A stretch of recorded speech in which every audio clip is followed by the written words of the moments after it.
Lembaga Perlindungan Saksi dan Korban atau LPSK masih mengkaji permohonan perlindungan para saksi dan keluarga korban di kasus pembunuhan Vina dan Eki.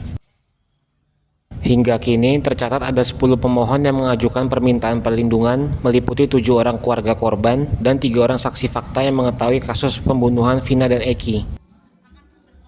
Belum dapat dipastikan kapan proses penelahan permohonan perlindungan rampung. Namun LPSK menyatakan berpeluang memberikan perlindungan darurat bagi para saksi dan keluarga korban. Wakil Ketua LPSK, Susilaning Tias mengatakan, perlindungan darurat ini dapat diberikan bila para saksi dan keluarga korban mendapat ancaman nyata yang membahayakan. Berbeda dengan perlindungan secara penuh yang diberikan melalui serangkaian proses penelahan dan keputusan 7 pimpinan LPSK, perlindungan darurat dapat diberikan dalam waktu singkat. Meski proses penelahan belum rampung, LPSK dapat memberikan perlindungan darurat bila 2 dari 7 pimpinan memandang adanya ancaman nyata dialami saksi dan korban. Dengan catatan, ancaman dialami bersifat langsung atau bukan dalam tahap verbal, dan kondisi medis para saksi dan keluarga korban membutuhkan penanganan medis darurat. Ada ancaman ya, atau tiba-tiba ada kondisi medis yang harus segera diobati, LPSK bisa memberikan perlindungan dan bantuan secara darurat. Yang itu hanya diputuskan oleh beberapa orang pimpinan.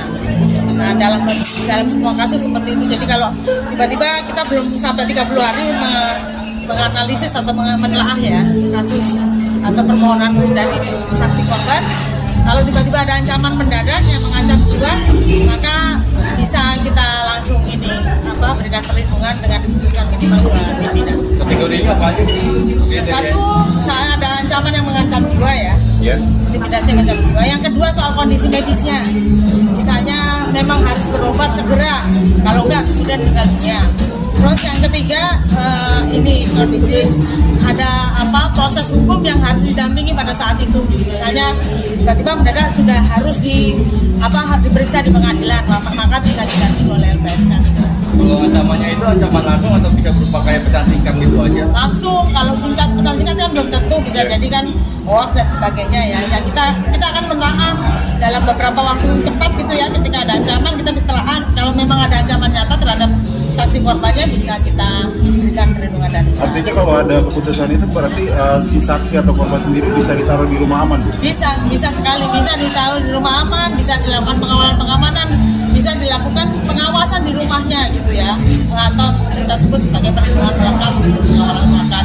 Nah, nanti hasilnya ini akan merubah penyidikan nggak sih? Enggak dong, ini kan urusan kesaksian aja. Jadi yang kita amankan satu, saksi korbannya, yang kedua kesaksiannya atau keterangannya dari saksi korban tersebut. Tapi bisa berubah rekomendasi ke kepolisian gitu? Bisa kita sampaikan bahwa memang ada ancaman, itu bisa.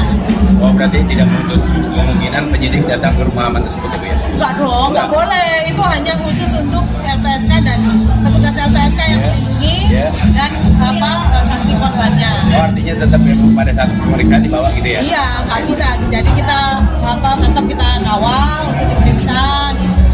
Siap. Terima kasih. Download Tribun X sekarang. Menghadirkan lokal menjadi Indonesia.